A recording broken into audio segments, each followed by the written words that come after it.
First up, that devastating ruling in New York. A state judge ordered Donald Trump and his companies to pay nearly $355 million in a civil fraud case and banned him from running a business there for 3 years. The latest chapter in a week full of legal drama. But will it affect Trump's bid for the White House? A tale of two cities in Donald Trump's legal battles this week. First, in New York, where on Friday a judge ordered Trump and his companies to pay $355 million in a civil fraud trial and banned Trump from running a business in New York for 3 years. Meanwhile, in Atlanta, explosive testimony from Fulton County District Attorney Fani Willis. It is a lie. It is a lie. The issue whether she and her team should be disqualified from bringing Trump to trial for election interference because of her romantic relationship with Special Prosecutor Nathan Wade. Her removal would delay or might even end the case. These people are on trial for trying to steal an election in 2020. I'm not on trial, no matter how hard you try to put me on trial. And back in New York, a judge ruled Trump's criminal trial over alleged hush money payments to porn star Stormy Daniels will start in late March. Around the same time, Trump is expected to clinch the Republican nomination. How can you run for election and be sitting in a courthouse in Manhattan all day long? Here with me today, podcaster and author Kara Swisher, author and conservative pollster Kristen Soltis Anderson, New York Times journalist and podcast host Lulu Garcia-Navarro, and John McCormack, senior editor at The Dispatch. Welcome, everyone. Good to have you here.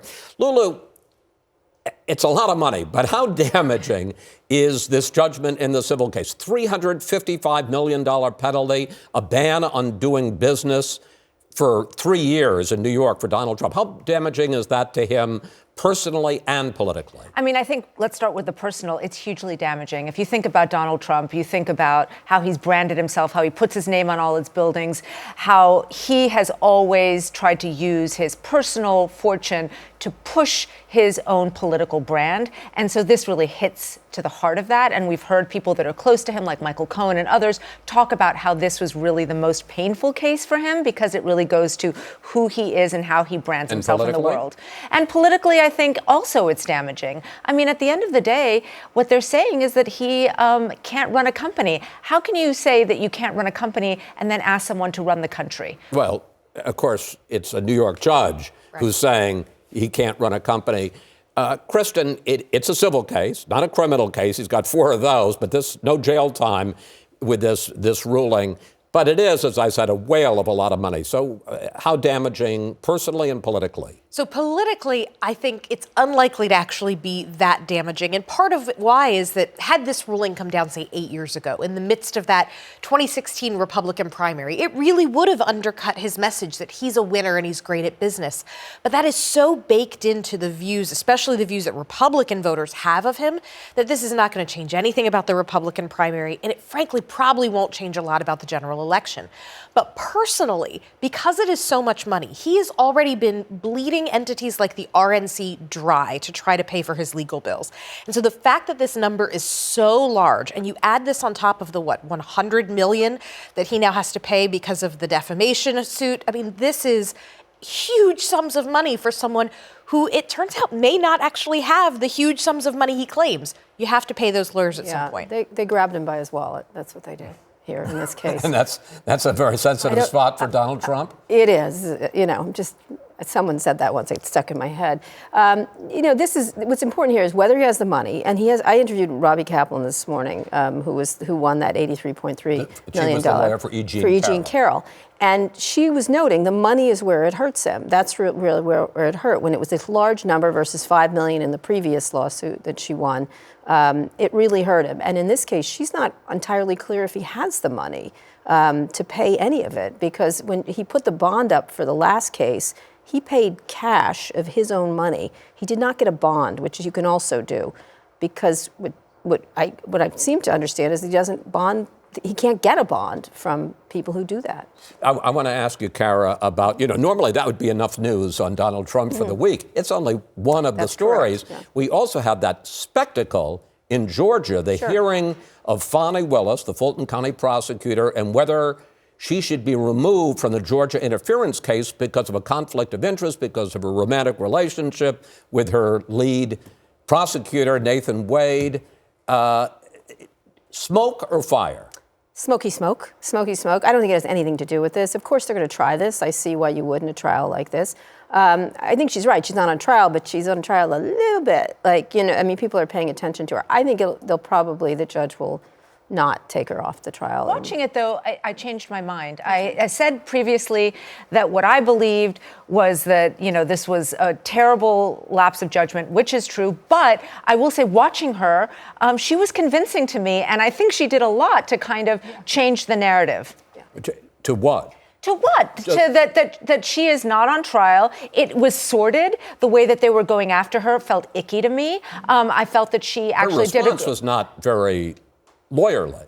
It was, but they were hitting her where it was to do with her personal life, and of course, appropriate, which she did. And I thought the way that she reacted was appropriate. All things considered. That it's not just her personal life; that it is the fact that her personal life intersects very clearly with the case by bringing this alleged romantic partner into the case. I mean, that's the problem. Is she can say all day long, this is personal, this is personal, this is personal. They're not going after her for dating someone that they don't like. They're going after her for dating someone about who $100 Wait a minute. meals. I want to bring John into this. That's not really why they're going after. Why they're going after is they're saying that she hired this fellow because the fact he was going to get paid a lot of money by the government, and then she was going to benefit from that because he was going to take her on nice trips. That it wasn't just a relationship, it was a conflict of interest. I mean, I'm going to ask the question I asked Kara, smoke or fire? It's certainly embarrassing. It certainly doesn't show a lot of good judgment in the case of somebody who's going after the former president of the United States,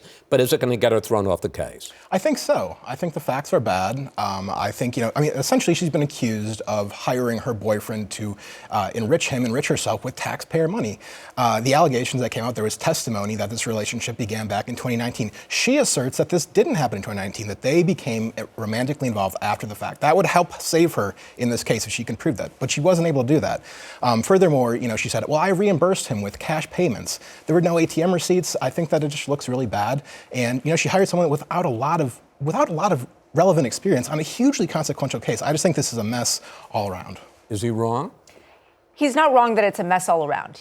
You're absolutely right that it's a mess all around. I can't decide, obviously, what the judge will or will not see in this case. I don't think that they proved it. I think that they had an explanation. I think that the one witness that said that they had this relationship in 2019 has her own axe to grind. And so, it's a big mess for sure. That she might get thrown off the case, I am not convinced. Absolutely doubtful. Yeah. And then, no, we're not done yet. All right. There's more. The hush money case involving Stormy Daniels. Now, this isn't about trying to overturn an election. It's not about classified documents. But it sure looks like this is going to end up being the first criminal trial that the former president faces, or any former president has ever faced, sometime in late March. Lulu, is the hush money case weak sauce? No. I mean, honestly, it's a felony. I mean, what they are actually discussing there is a felony. And of course, when we list the enormous amount of cases that we're discussing here, I guess if you try and rank them, then perhaps it might be slightly less consequential. But it is a serious case that might land him in prison. The reason why I think this one is the weakest of all of them, and why I think it was a disaster that this was the one that went first in terms of the indictments, is what they're trying to do here is take something that is unethical, it is tawdry, it is gross, and they are trying to claim that it is a campaign finance violation from a really long time ago. And it really just checks a lot of boxes. If you are the kind of person who is saying, I think they're just coming after Donald Trump because he's Donald Trump, this, of all the cases, looks the most like that. And it's the first one. And it's the first It's supposed to be I think the election sequencing is interference case in Washington. Right. Instead of this, quickly, John? I think I'm skeptical this case or any case is going to have a political impact because Trump has already been held liable of the worst charges brought forward against him by E. Jean Carroll, accused of defamation over heinous sexual abuse. I mean, the fact that he's already been held liable for that, if that isn't going to move the needle, what is? A judge basically said he raped her. Yes.